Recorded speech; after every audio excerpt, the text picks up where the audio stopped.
Gonzalo Oliveros, hace tiempo, desde aquel atentado terrorífico de Hamás, en aquel concierto a los jóvenes en Israel, pertenezco a un chat de alrededor de unos 600 periodistas en el mundo. Te voy a mandar, por supuesto, la liga del mismo, para ver la información que llega ahí. Es un chat que se llama Israel News 119. Y ahí apareció antes que en cualquier medio ayer la muerte del periodista palestino Anas al-Sharif, uno de los reporteros más destacados de Al Jazeera en cobertura de de esta guerra. Cuéntanos, por favor. Quiero hacer un paréntesis porque creo importante algo. Al-Sharif era acusado por el gobierno israelí de ser parte de Hamás y ser parte de una organización terrorista. Y de esa manera, primero comenzaron a hostigarlo, a perseguirlo y al final, como ya reconocieron, a asesinarlo. Porque no les gustaba al gobierno de Benjamín Netanyahu las notas que desarrollaba Anas al-Sharif, un hombre de 28 años de edad. Sí, obviamente palestino, pero con un enorme sentido de responsabilidad y de veracidad de lo que estaba sucediendo en la zona. Muy complicado ser veraz y poder tener la cabeza fría cuando sabes que un gobierno te está persiguiendo, que eres un periodista y que no tienes defensa de nadie porque estás a la mitad de una zona de guerra, de una zona en conflicto, y que lo único que te queda para adelante es tu verdad y que esa verdad pueda ser prodigada, que pueda ser distribuida a través, en este caso de Al Jazeera y de otros medios de comunicación. Es la única defensa que tenía Anas al-Sharif.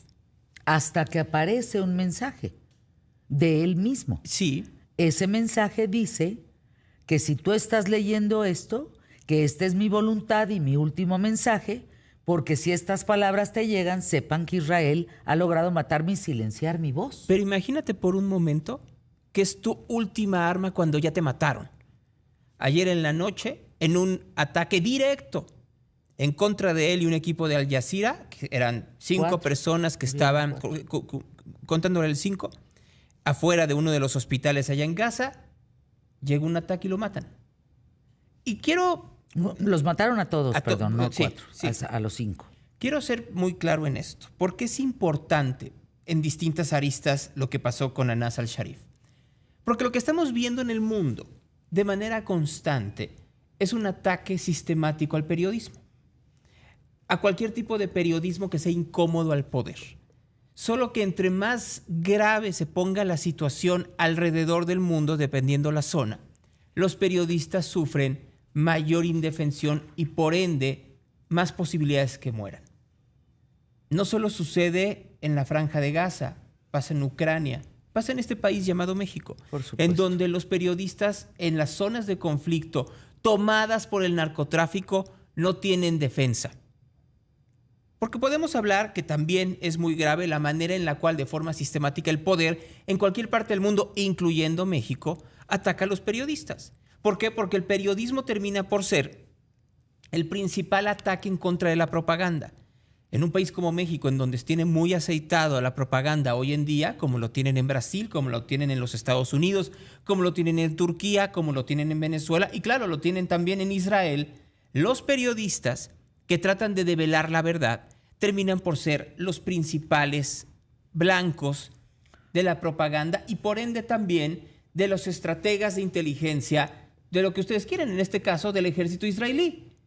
Al-Sharif nunca se le comprobó que fuera parte de Hamás.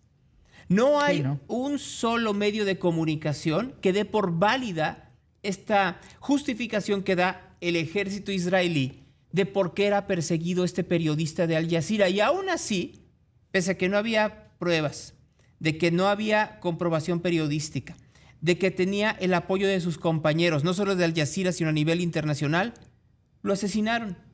Las imágenes que ya han de haber visto ustedes, tanto aquí en Imagen Televisión, como por supuesto en los noticieros de Imagen y en otras cadenas, se ve la desesperación de los compañeros de Al-Sharif para ver si lo podían reanimar imposible después del ataque.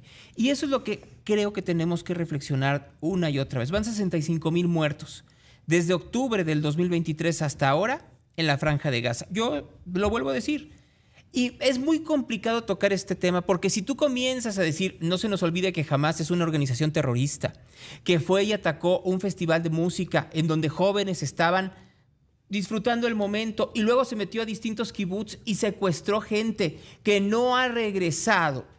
No se nos puede olvidar esa parte, pero tampoco se nos puede olvidar que esto se ha convertido ya en una justificación de una guerra étnica que Benjamín Netanyahu está usando para su beneficio político electoral, no para el beneficio de la comunidad israelí, no para el beneficio de la zona, mucho menos, por supuesto, de los civiles palestinos que viven en Gaza o en Cisjordania. No, lo que le importa a Benjamín Netanyahu es su supervivencia como político. Y a la mitad de esto, los civiles, los empresarios, los periodistas sufriendo la baja. ¿Por qué? Pues porque obviamente Hamás, que tiene un control político y territorial, claro que tiene un beneficio de esto, pero los mayores perjudicados son los palestinos, 65,000 muertos, la gran mayoría de ellos civiles, a partir de este conflicto. No se nos puede olvidar. Y el problema fundamental de esto, Fernanda, es que pareciera que ya no nos sorprende. Ya lo normalizamos.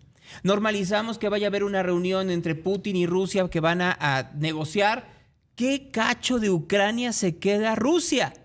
Cuando no tendría que ser así. Y entonces normalizamos cada una de estas cosas y tendríamos que señalar tanto a los gobiernos omisos, a los políticos que no están haciendo su chamba, los integrantes de los distintos grupos terroristas que están sacando provecho de esto, como es el caso de Hamás, y sí, la comunidad internacional, que es brutalmente indiferente y cuando no lo es, se cuestiona qué tan potente o no es su mensaje. Ayer la banda YouTube sacó un mensaje condenando lo que estaba sucediendo en Palestina, en Gaza específicamente, y haciendo este contraste de, nada más recuerden, que sí hay una parte que tendríamos que señalar que es Hamás. Bueno, pues obviamente las redes sociales se las fueron encima, diciendo que cómo era posible, que debían de haber hecho una condena completa, que era insuficiente. Y el problema hoy en día es la discusión de hasta dónde es suficiente y dónde no. No, a ver, dejen a un lado los matices. Los enemigos no son los que ponen matices. Los enemigos son los que hoy en día tienen una carnicería en esa zona.